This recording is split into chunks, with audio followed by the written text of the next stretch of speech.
Already been dealing with a range of natural disasters here in the state.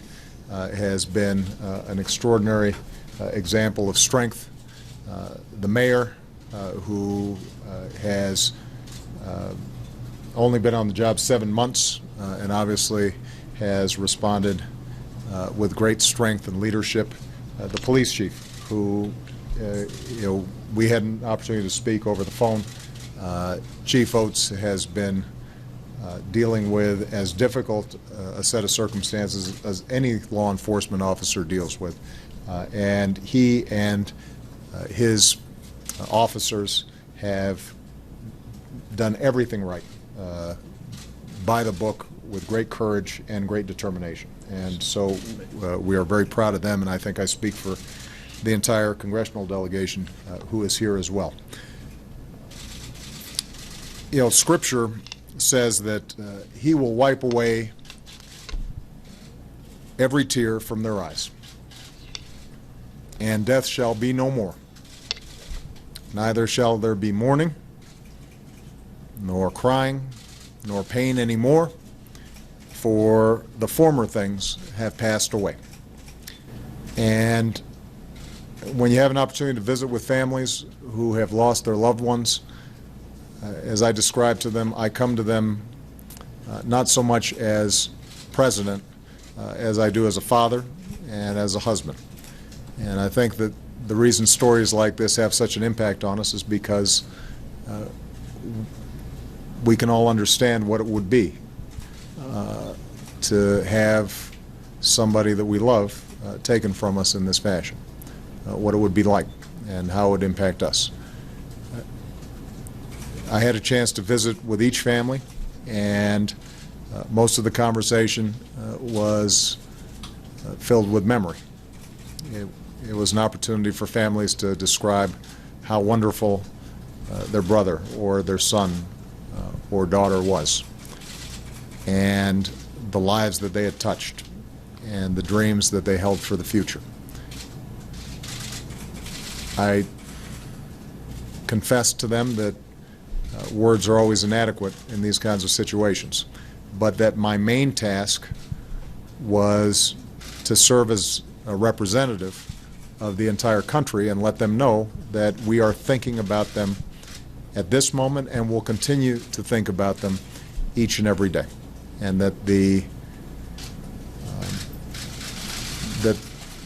awareness that not only all of America but much of the world is thinking about them might serve as some comfort. I also tried to assure them that although the perpetrator of this evil act has received a lot of attention over the last couple of days, that attention will fade away. And in the end, after he has felt the full force of our justice system, what will be remembered are the good people who were impacted by this tragedy. And I also had a chance to give folks some hugs and to shed some tears, but also to share some laughs as they remembered the wonderful lives that these men and women represented. I also had a chance, fortunately, to visit some folks who are going to be okay, thanks to the extraordinary efforts of the staff at this hospital. And I just want to thank everybody who's worked tirelessly here to deal with this tragedy. Some of the stories are remarkable. You see young people who've come in and just 2 days ago, or 36 hours ago, or even 24 hours ago, it wasn't certain whether they'd make it. And now suddenly their eyes are open, they're alert, and they're talking. And it reminds you that even in the darkest of days, life continues, and people are strong, and people bounce back, and people are resilient. And particularly given the fact that so many of the victims were young, it is a great blessing to see how rapidly they're able to recover from some pretty devastating injuries. There's one particular story I want to tell because this was the last visit that I had. And I think it's representative of everything that I saw and heard today. I had a chance just now, about 5 minutes ago, to visit with Allie Young. Allie is 19 years old. And I also had a chance to visit with Allie's best friend, Stephanie Davies, who's 21. Stephanie was actually downstairs with Allie, as well as Allie's parents, when I walked into the room. And I don't think this story has been heard. At least I hadn't read it yet, but I wanted to share it with you. When the gunman initially came in and threw the canisters, he threw them only a few feet away from Allie and Stephanie, who were sitting there watching the film. Allie stood up, seeing that she might need to do something or at least warn the other people who were there, and she was immediately shot. And she was shot in the neck, and it punctured a vein, and immediately she started spurting blood. And apparently, as she dropped down on the floor, Stephanie, 21 years old, had the presence of mind to drop down on the ground with her, pull her out of the aisle, place her fingers over where Allie had been wounded, and applied pressure the entire time while the gunman was still shooting. Allie told Stephanie she needed to run. Stephanie refused to go. Instead, actually, with her other hand, called 911 on her cell phone. Once the SWAT team came in, they were still trying to clear the theater.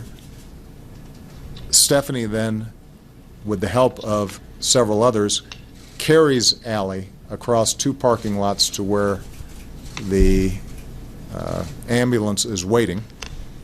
And because of Stephanie's timely actions, I just had a conversation with Allie downstairs, and she is going to be fine. I don't know how many people at any age would have the presence of mind that Stephanie did, or the courage that Allie showed. And so, as tragic as the circumstances of what we've seen today are, as heartbreaking as it is for the families, it's worth us spending most of our time reflecting on young Americans like Allie and Stephanie, because they represent what's best in us, and they assure us that out of this darkness a brighter day is going to come. To the entire community of Aurora, the country is thinking of you. I know that there's going to be a vigil and an opportunity for everybody to come together, and I hope that all those who are in attendance understand that the entire country will be there in prayer and reflection today. So thank you. God bless you. God bless all who helped to respond to this tragedy.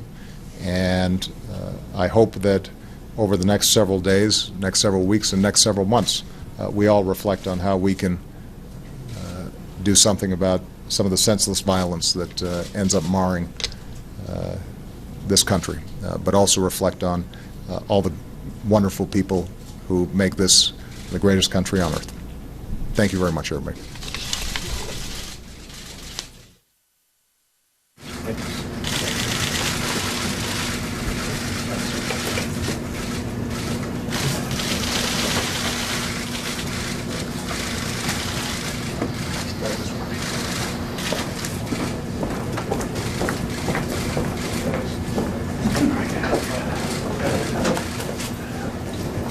Travel pool.